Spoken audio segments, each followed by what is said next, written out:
Good afternoon, members and friends of Calvary. It's time for your video devotion of the week. Today it comes from the East Coast. I am in La Plata, Maryland, getting ready for the men's retreat tonight. Sure could use your prayers. Our devotional thought comes from 1 Samuel chapter 25, and in many ways this would be more, I guess, for the men, or the application of it would be anyway. But it's the story of Nabal. Nabal is very churlish, the Bible says, and he is very rude. David comes to him and makes a reasonable request. Nabal refuses that request, and then in verse number 17, Nabal's wife is communicating with the servants, and this is what they said of Nabal. Now therefore know and consider what thou wilt do, for evil is determined against our master and against all his household. For he, Nabal, is such a son of Belial that a man cannot speak unto him. And so the servants say, we would talk to Nabal about it, but you can't. He's not the type of person you can talk to. He's not approachable. He won't listen.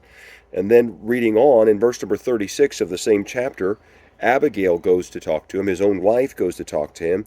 And Abigail came to Nabal, and behold, he held a feast in his house, like the feast of a king.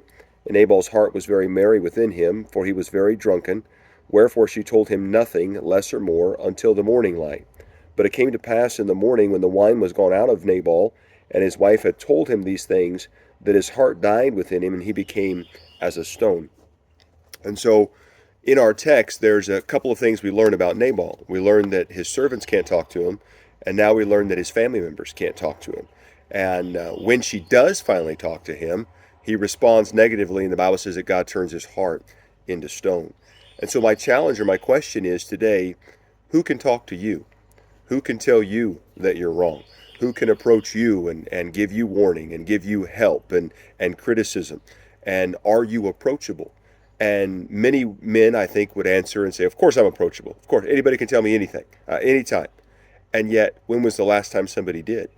Because I'm certain it's not because you or I haven't needed to be told that we're wrong.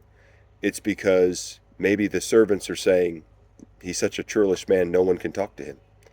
No one's going to listen. He's not going to listen to us. Maybe it's our own family that goes, I'd talk to Dad, but he'd just get mad. Our own wives are saying, I need to point that out, but I don't want to deal with a frustrated husband. I don't want to deal with an angry husband. And I know there'd be application to the ladies here as well. Ladies, you're no better off not listening, not being rebuked, not accepting criticism either. But just a challenge today that we are in very much danger, very much trouble, when there's nobody that can tell us what to do. There's no one that can tell us that we're wrong. Are you approachable? Can people talk to you? We need that in our lives desperately. I trust you'll listen to that today. Looking forward to seeing you Sunday. God bless.